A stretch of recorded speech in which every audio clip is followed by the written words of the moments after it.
जल वाला प्रकरण चल रहा था। हाँ जी। तो संसार में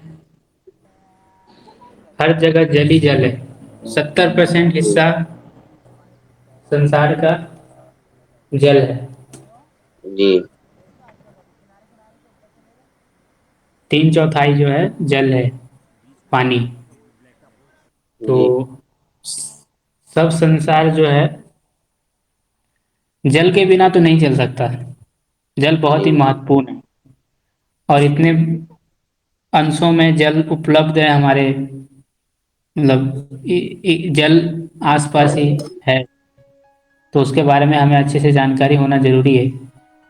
जी। तो इसलिए इसको अच्छे से देख रहे हैं, क्योंकि इस विधि को आपने जान लिया कि उबाला हुआ जल, कच्चा जल, काढ़ा से सिद्ध किया हुआ, औषधि से सिद्ध किया हुआ जल, और इसको अच्छी तरीके से विचार करके आपने इस जल का प्रयोग किया तो ये अमृत है। और बिना विचारे यदि आपने जल का सेवन किया तो ये विष भी है। तो अब जल को अमृत बनाने के लिए इस जल वाले विषय को हम देख रहे हैं।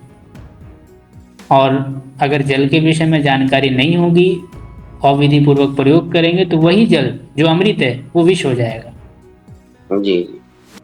सोच समझकर उसके बारे में जानकारी प्राप्त करके विधि पूर्वक प्रयोग किया गया जल अमृत है। बिना विचारे, बिना जाने अविधि पूर्वक प्रयोग किया गया वही जल विष है, विष के जी। समान है, अनेक रोगों को उत्पन्न करने वाला है। इसलिए हम जल के विषय में देख रहे हैं। तो कल हम लोगों ने दूषित जल के 5 दोष जो हमने महर्षि सुश्रुत जी के अनुसार देखे थे कि रंग में जल में कलर ना हो, गंध ना हो, दुर्गंध ना हो, स्वाद ना हो, है ना। और भी कई सारी चीजें देखी थी। चिपचिपाहट ना हो, ठीक है, उसको पीने के बाद भारीपन न लगे, भोजन देर से न पचे। तो ये सब क्या है? अगर ये सब हो रहा है तो इसका मतलब क्या है मनोज जी? जल के दोष है। जल के दोष। तो ये सारी बातें हमने देखी थी। आज हम लोग उसके आगे देखने वाले हैं गर्म जल के क्या लाभ हैं, गर्म जल किनको पीना चाहिए, ठंडा जल के क्या लाभ है, ठंडा जल किनको पीना चाहिए, किनको नहीं पीना चाहिए, है ना। पानी कब ग्रहण करना चाहिए, ये सारी बातों को हम देखेंगे। तो गायत्री मंत्र करके कक्षा को शुरू करते हैं। ओम भूर्भुवः स्वः तत्सवितुर्वरेण्यं भर्गो देवस्य धीमहि धियो यो नः प्रचोदयात्। ओम शांति शांति।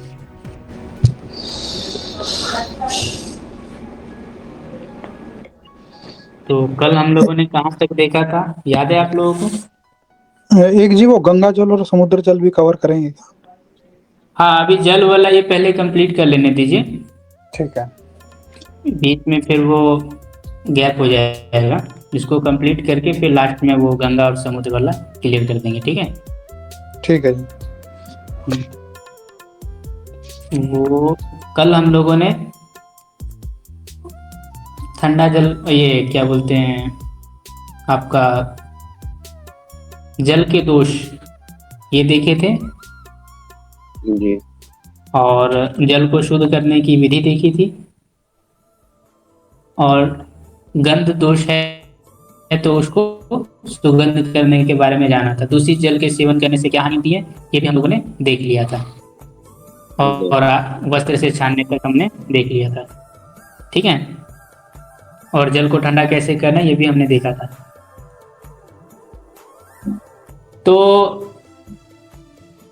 आप लोगों में से बहुत सारे अनुभव तो अवश्य किए होंगे कि पानी पीने के बाद कई लोगों को पेट भारी भारी लगने लगता है। बहुत सारे जगहों पे अ, ऐसे क्षेत्र है जहाँ पर पानी ही ऐसा है कि वहाँ का पानी के कारण कई सारे लोगों को गैस, कब्ज, जुकाम बना रहता है। अनुभव किया आप लोगों में से? कारण क्या है? जी। पानी। दूषित पानी। हालांकि लंबे समय तक प्रयोग करते रहते हैं तो वो उनको अनुकूल हो जाता है, लेकिन कहीं ना कहीं कुछ न कुछ अंश में वो चीज़ें उनको बॉडी में प्रभाव दिखाती ही है। आज बहुत सारे लोग शुद्ध जल का प्रयोग कर रहे हैं कि अशुद्ध जल का प्रयोग कर रहे हैं, पीने में हो चाहे नहाने में हो। अशुद्ध जल का, अशुद्ध जल प्रयोग करें। अगर हम जल में अगर हम काम कर सके, जल को यदि हम शुद्ध कर सके, जल का यदि हम संस्कार कर सके, तो आप सोचिए कि वो जल नहीं, हम अमृत पी रहे हैं, और अमृत पीने वाले को कभी बीमारी हो सकती है? नहीं। बहुत सारी बीमारियों से बच जाएगा ना वो। तो इसीलिए जल को अमृत कैसे बनाना है, इसीलिए हम यहाँ पर ये सब चीज़ें देख रहे हैं। ठीक है। और आज के समय में जल को शुद्ध करने की महत्ता और भी बढ़ गई है कि दूषित वातावरण में, आज के परिवेश में ये जो विषय है बहुत महत्वपूर्ण है हम सभी के लिए समझना। अष्टांग हृदयम सूत्र स्थान का 5वां अध्याय का 13वां श्लोक। नाम्बुपेशम शक्ता व स्वल्पम अग्निगुल में भी पांडोदरा अतिसारा शोर ग्रहणी शोष शोथिभिः रते दागाभ्याम पिबेस्तोऽपि चाल्पशः सम स्थूल कृशा भुक्त मध्यांत पक्माम्बुपा। पढ़ लिया आपने? हाँ जी। तो अपनी शक्ति से अधिक जल किसी को नहीं पीना चाहिए, पाचन शक्ति के हिसाब से ही पीना चाहिए। स्वस्थ व्यक्ति को भी नहीं पीना चाहिए, तो रोगी व्यक्ति की तो दूर की बात है। शक्ति से अधिक जल किसी को नहीं पीना चाहिए, पाचन शक्ति से अधिक जल। और कुछ रोग ऐसे हैं जिनमें पानी कम मात्रा में पीना चाहिए, अधिक मात्रा में पानी इन रोगों में तो भूलकर भी नहीं पीना चाहिए, नहीं तो रोग और बढ़ जाएगा, प्रॉब्लम और बढ़ जाएगी। तो कौन कौन से रोग है वो? मंदाग्नि, जिसको भूख बहुत कम लगती है, गुल्म रोग, पांडु रोग, एनीमिया वाले रोगी, उदर रोग, पेट के रोग, अतिसार जिसमें बार बार शौच जाना पड़ता है, मतलब पतला पतला मल जिसका अधिक निकलता रहता है, अर्श रोग यानी पाइल्स, बवासीर, गृहिणी रोग। गृहिणी जो है इसमें पेट एक बार में साफ नहीं होता है, 2-3 बार जाना पड़ता है। रोगी जाता है शौच में तो कहता है कि वैद्य जी, फिर लगता है, फिर मन कर रहा है जाने का। कभी मल पतला, कभी गाढ़ा, थोड़ा थोड़ा मल देर तक बार बार आता है गृहिणी वाले रोगियों को, और दिन में 3-4 बार आता है। शोष रोग यानी जिसमें शरीर सूख रहा हो, ठीक है। शोथ, सूजन वाले रोगियों को पानी जो है थोड़ा पीना चाहिए।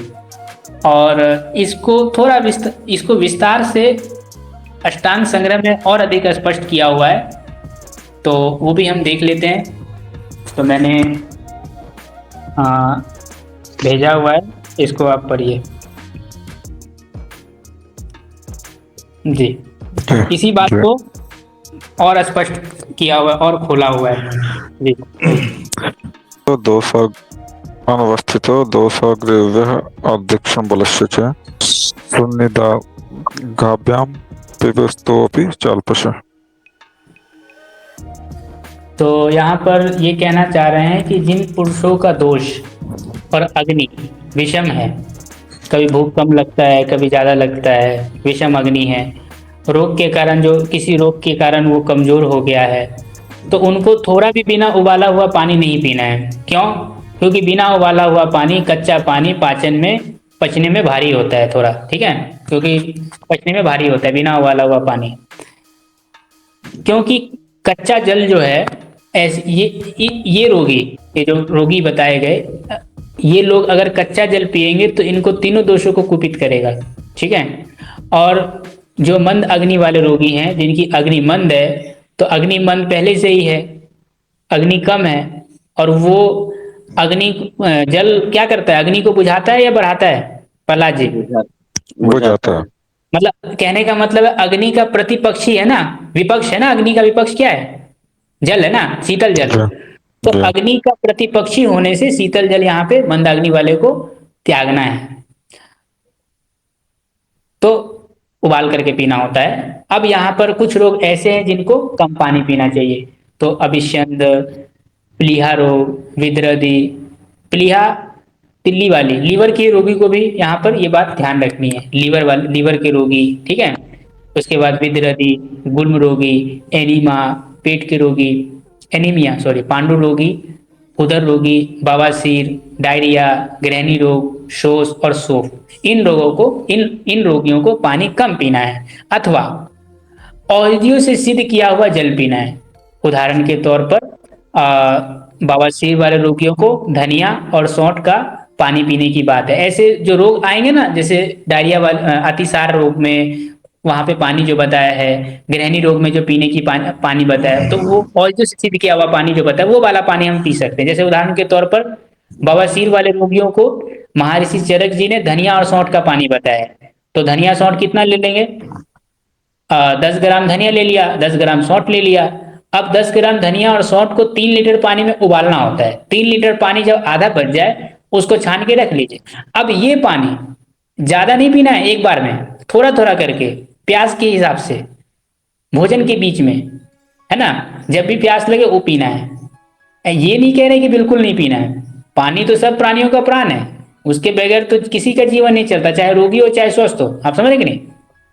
पूर्ण निषेध होने पर भी पानी को पीना ही होता है जब जरूरत पड़े तो। आगे वो बात करेंगे तो आपको समझ में आएगा, चिंता नहीं करनी है। तो इन रोगियों को पानी अल्प मात्रा में पीना है अथवा औषधियों से उन रोगों को दूर करने वाली औषधियों से संस्कृत किया हुआ जल पीना चाहिए, जो शास्त्रों में बताया गया है। ठीक है, वो आगे आ जाएगा। और स्वस्थ पुरुषों को भी, रोगी तो दूर की बात है, जो व्यक्ति अपने आप को स्वस्थ समझते हैं उनको भी गर्मी का मौसम, ग्रीष्म ऋतु और शरद ऋतु को छोड़ करके बाकी अन्य ऋतुओं में पानी थोड़ा पीना चाहिए। गर्मी के मौसम में आप जितना जरूरत है उस हिसाब से आप यथेष्ट पानी पी सकते हैं। इसके अलावा बरसात के बाद जो मौसम आएगा, अब जो शरद ऋतु का आएगा, उसमें भी आप पानी भरपूर पी सकते हैं जितना आपको जरूरत लगे। ठीक है, मतलब इच्छा अनुसार आप पी सकते हैं, इसमें कोई वो नहीं है। ये बातें समझ में आ गई आप लोगों को? जी। ठीक है, आगे बढ़ते हैं। स्वामी स्थूल कृषा भुक्त मध्यांत प्रथमा वाह, ठीक है। भोजन करते समय बीच बीच में पानी पीने वाले का शरीर सम रहता है। भोजन के तुरंत बाद पानी पीने से मोटापा बढ़ती है और भोजन के पहले पानी पीने से शरीर कमजोर होता है। तो यहाँ पर इस बात को महर्षि अष्टांग संग्रह में और अधिक स्पष्ट रूप से बताया है, तो इसको हम और अच्छे से देख लेते हैं ताकि वक्त स्यादो जलम पीतम अग्निसादम कृष्णांगताम अंते करोति स्थूलत्व अमोद चामाशयात्कपम मध्य मध्यांगतः साम्याम धातूनाम जलनम सुखम। जी, तो भोजन काल, भूख लगी हुई है और अग्नि उसमें अच्छी है और उस अवस्था में आपने पानी पी लिया तो क्या होगा? अग्नि मंद हो जाएगी, भूख बुझ जाएगी। और भोजन काल में अन्न से पहले पिया गया जल पाचन शक्ति को कमजोर करता है और पाचन शक्ति कमजोर होगा तो खाया हुआ अन्न लगेगा नहीं, तो क्या होगा? कमजोरी आएगी, दुर्बलता आएगी। समझे? इसके अलावा भोजन के पीछे पिया गया जल मोटापा करता है और आमाशय के ऊपर कफ की वृद्धि करता है। यानी भोजन के तुरंत बाद पिया गया जल कफ के रोगों को बढ़ाने वाला है, मोटापा को करने वाला है। और भोजन के बीच में पिया गया जल आपके धातुओं को सम रखता है, अंगों को समान रखता है, धातु के अंगों को सम रखता है, धातुओं की समता रखता है और भोजन को इजीली डाइजेस्ट भी करता है। यानी अगर आप भोजन से पहले पी रहे हैं तो पाचन को मंद कर रहा है, वही जल भोजन के बाद पी रहे हैं तो कफ को बढ़ा रहा है, और वही जल भोजन के बीच में पी रहे हैं तो डाइजेस्टिव का काम कर रहा है, पाचन का काम कर रहा है। तो अगर हमें जल से पाचन का काम लेना है तो जल का प्रयोग कब करना चाहिए? किस काल में? भोजन के किस काल में? बीच मध्य में थोड़ा थोड़ा जल, आधा गिलास, 1 गिलास जल जो है ना, पचाने का भी काम करता है। जो हम खाना खाते हैं और खाना खाने के बीच में जो हम जल पीते हैं तो वो आसानी तरीके से मदद करती है, हेल्प करती है पचाने में। तो इस बात को आप ध्यान रखिए। आप कभी नोट करिएगा, जिस दिन आपने खाना खाया और आपने पानी नहीं पीजिएगा 2-3 घंटे, आप देखेंगे वैसे ही ऐसा लगेगा वही पड़ा का पड़ा हुआ है, बिना पानी डाले वो पचेगा ही नहीं। आप समझ रहे हैं? तो, तो पाचन, अगर हमें पाचन का काम कर लेना है तो क्या करना पड़ेगा अवनी जी? जी, मध्य में पानी पीना होगा। हाँ, भोजन के बीच में पानी पीना पड़ेगा। ये बात हमें ध्यान रखना है। और पानी को एक बार में ज्यादा नहीं पीना होता है, थोड़ा थोड़ा करके पानी पीना होता है। लोग सोचते हैं ना इकट्ठे ही मैं 4 गिलास पी लेता हूँ, मेरा शाम तक का कोटा कंप्लीट। ये बहुत बड़ी गलती कर रहे हैं, ये कभी मत करिएगा। जी जी जी। पानी को आवश्यकता हिसाब 1 गिलास, पौना गिलास, ठीक है, बस एक एक गिलास करके आप पीजिए एक बार में, ज्यादा मत पीजिए। जैसे जी भोजन में अगर तरी वाली सब्जी है तो भी क्या फिर बीच में पिए, मतलब अगर जरूरत नहीं है तो? अच्छा, लिक्विड लिक्विड चीजें, तरल वाली हाँ। चीजें है ना, हाँ जी। तब जरूरत नहीं है ना। लिक्विड चीजें हैं तब क्या जरूरत है, भोजन के 1 घंटे हाँ, बाद पी लीजिएगा। हाँ, अगर रूखा जल भोजन तक है क्या तो है, जरूरत है। बिल्कुल बिल्कुल बिल्कुल। तो ये चीजें हमें समझ लेना है। तो ये बातें हो गई। अब आगे बढ़िए। 15वां। आगे था जो हाँ जी, मुस्कान एकदम 15वां। शीतम मद आद्यते ग्लानिर्मोक्षः अच्छितुं श्रमः प्रमाण तृष्णो उष्ण दाह पित्त स्व विष्णाम्बो नेच्छति। अब यहाँ पर ठंडा पानी किनको पीना चाहिए ये बताया जा रहा है। तो जो दारू के पीने से होने वाले रोग हैं उनमें, मदात्य रोग में, ठीक है,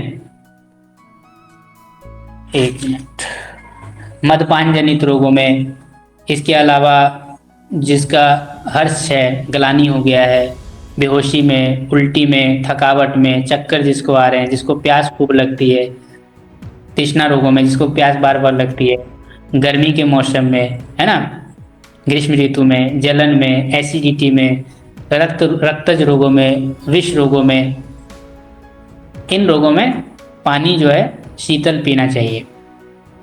शीतल जल इन लोगों में पीना चाहिए। अब यहाँ पर आप लोगों में एक प्रश्न उठेगा, यहाँ पे शीतल जल की तो बात है, लेकिन वही शीतल जल दूषित हो तो क्या उसको उसी अवस्था में पीना चाहिए, कैसे पीना चाहिए? शुद्ध करके शुद्ध शुद्ध करके, गरम और कर। जी, गरम करके फिर गर्म ठंडा करके फिर से ठंडा शीतल करके, कर सकते बिल्कुल हैं। बिल्कुल। तो हमें पानी को तो शुद्ध करना ही पड़ेगा। उबाल लो, उबालने से क्या होगा, जो पानी के अंदर हानिकारक जीवाणु जितने भी हैं प्राय करके सभी नष्ट हो जाते हैं, ठीक है। तो पानी को उबालना ही पड़ेगा, उबाल करके, छान करके, सुगंधित करके, देन यहाँ पर ठंडा करके मटके के घड़े में रख दो। सॉरी, उबाल करके और फिर उसके मटके के घड़े में रख दो, तो क्या होगा, ठंडा हो जाएगा ना बाद में वो।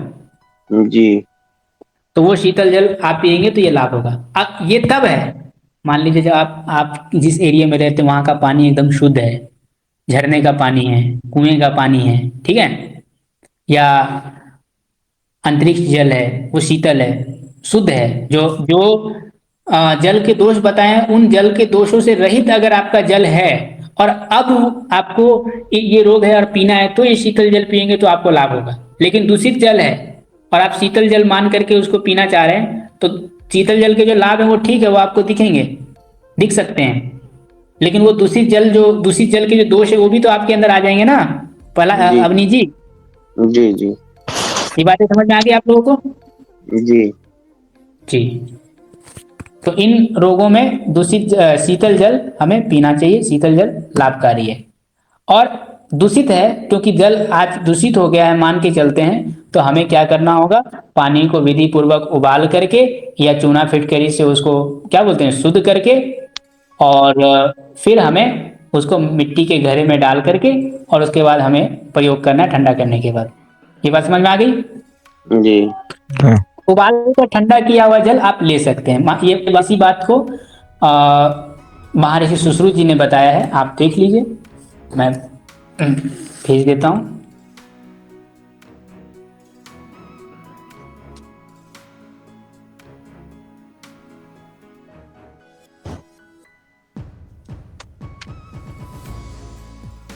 देखिए महर्षि सुश्रुत जी ने स्पष्ट रूप से बताया, पढ़िए जी। मदपानात् मदपानात् समुद्भूते रोगे पित्तोत्थिते तथा सन्निपात समुत्थे च शीतं तिष्ठते दाहातिसार पित्तस्रंग मूर्छा मध्य विषादिषु हृतशीतं जलम स्वस्थम तृष्णा सर्दी भ्रमेषु च। जी, तो यहाँ पर मदपान जनित रोगों में, दारू पीने के कारण होने वाले रोगों में, पित्त के रोगों में, सन्निपात के रोगों में, सन्निपात अर्थात जिसमें वात पित्त कफ तीनों दोष भरे हों, और वात पित्त कफ के रोगों में, सन्निपात के रोगों में उबाल कर ठंडा किया हुआ जल पथ्य है, प्रशस्त है, लाभकारी है, समझे, ले सकते हैं। इनमें उबाल कर ठंडा किया हुआ जल लेना चाहिए। इसी प्रकार से किसी को जलन हो रही है, डायरिया हो रहा है, पित्त के रोग हैं, रक्त रोग है, बेहोशी हो रही है ना, और विष की पीड़ा जिसके अंदर है, प्यास जिनको बार बार लग रही है, उल्टी हो रही है, चक्कर आ रहा है, इन रोगों में भी उबाल कर ठंडा किया हुआ जल श्रेष्ठ है। ये बातें आप समझ में आ गई मनोज जी, प्रहलाद जी, अवनी जी? जी जी जी जी। तो ये बात आपको ध्यान रखना है, ठीक है। तो अब यहाँ पर हम लोग व्यापक रूप से देखने वाले हैं, क्योंकि उष्ण जल के बारे में हम लोग अधिक पढ़ते हैं, शीतल जल पर हम लोगों ने ध्यान नहीं दिया है। शीतल जल के भी गुण धर्म होते हैं, उबाल कर ठंडा किया हुआ जल भी आप यहाँ मान के चल सकते हैं, ठीक है जी जी। तो यहाँ पर मैंने महर्षि कश्यप जी का रेफरेंस भेजा है कल, कि शीतल जल किनको लाभकारी है। ये पैत्तिके क्षीणक्षको निरोगो मोक्षसा शूद्र आशिनो ये गर्पीडिताश्च व्यस्त कर्मथो बल सत्य सुपुष्टि। तो यहाँ पर बात हो रही है शीतल जल किन्हें हितकर है।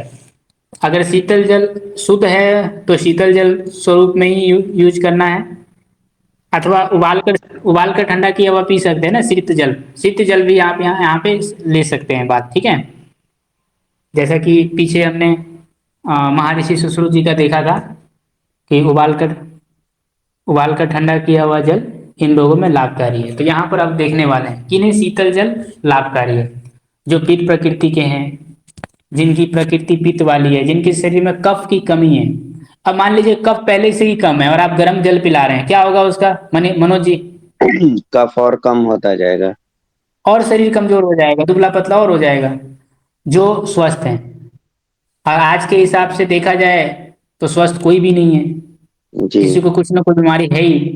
तो जो रोग रहित है, स्वस्थ व्यक्ति के लिए शीतल जल पी सकता है नॉर्मल, ठीक है।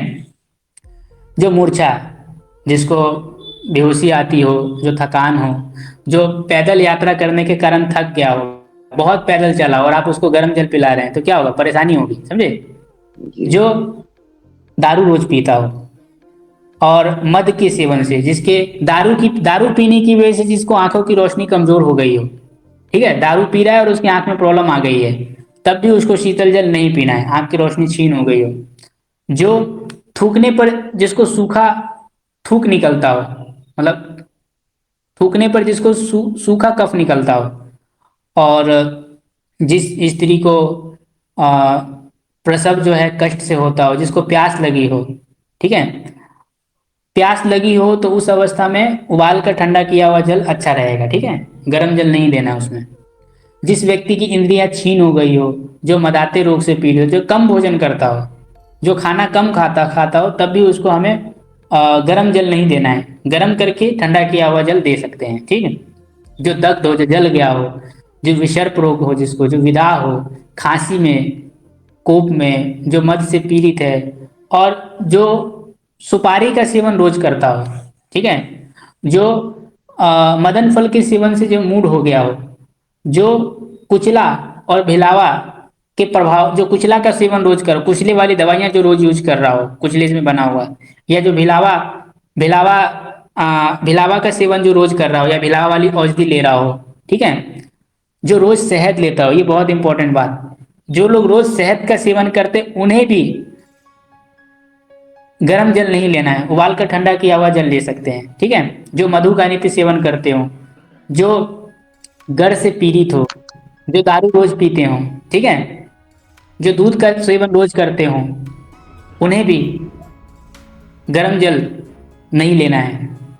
तक्र, जो छाछ का रोज सेवन करते हो, जो दही का रोज सेवन करते हो, जो नॉनवेज में सुअर और मछली का सेवन रोज करते हो, जो जो पान रोज खाते हो, जो सुपारी रोज खाते हो, ठीक है, जो विषम, तृष्णा और अग्नि से पीड़ित हो, इन उपयुक्त रोगों में और अन्य भी इसी प्रकार के जो व्यक्ति जो है, जो इस तरीके के पैथिक वाले, उन्हें भी शीतल जल जो है पथ माना गया। और एक बात और, जो मतलब और दो चीजें छूट गई। जो व्यक्ति रोज मैथुन करते हो, जो नित्य रूप से पत्नी के साथ व्यवहार करते हो, तो वो लोग भी गर्म जल का प्रयोग ना करें, नहीं तो गृहस्थ जीवन उनको हानि होगी अंदरूनी रूप से। तो ये बात हमें ध्यान रखनी होगी। और ठीक है, जो अत्यधिक मैथुन करते हैं उनको भी, और नया बुखार, ये सॉरी, अत्यधिक मैथुन करते हैं वो भी हो गया। नया बुखार में शीतल जल नहीं पीना होता, नया बुखार में गर्म जल पीना होता है, वो इसमें हम शीतल जल की बात कर रहे हैं, ठीक है। और ठीक है, जो व्यक्ति किसी रोग के कारण कमजोर हो गया हो, तो उसमें भी गर्म जल नहीं पीना है, बल्कि उबाल कर ठंडा किया हुआ जल पीना है। ये बातें समझ में आ गई आप लोगों को? अवनी जी, पलाश जी, मनोज जी? जी यानी जो लोग शहद का रोज सेवन करते हैं उन्हें क्या पीना चाहिए? गर्म जल या ठंडा जल? ठंडा जल। ठंडा जल। हो क्या रहा है? हम लोग इस बात का ध्यान रख रहे हैं क्या, इन बातों का? नहीं जी, मैं तो गर्म पीता था। अब लेकिन छोड़ना पड़ेगा। अब हमें गर्म करके ठंडा करके पीना है, गर्म को ठंडा करके पीना है, समझे? जी। और ठंडा करने की विधि क्या है मनोज जी, बताइए।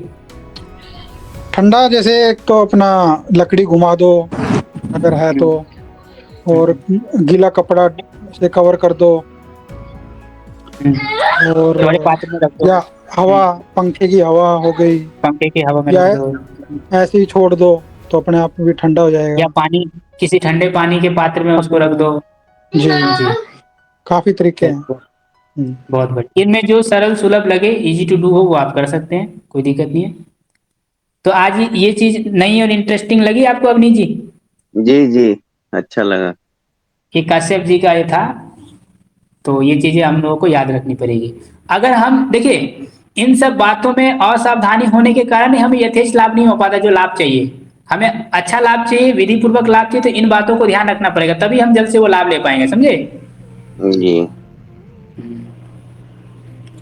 तो हम लोगों ने ये चीज देख लिया। आज हम लोगों ने शीतल जल किन्हें लेना चाहिए ये समझा। अब हम कल से इससे आगे बढ़ेंगे।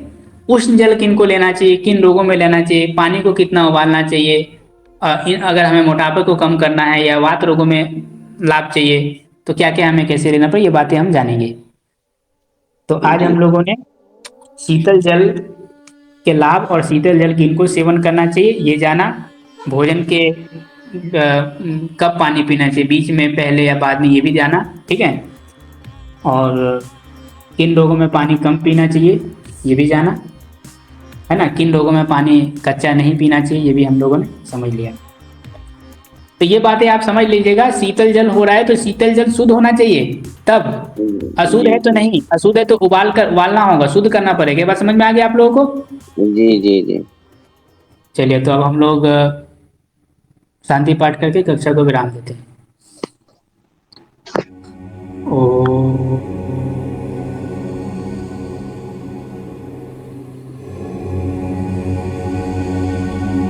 शांति शांति शांति। सभी को जय नमस्कार। जगन्नाथ।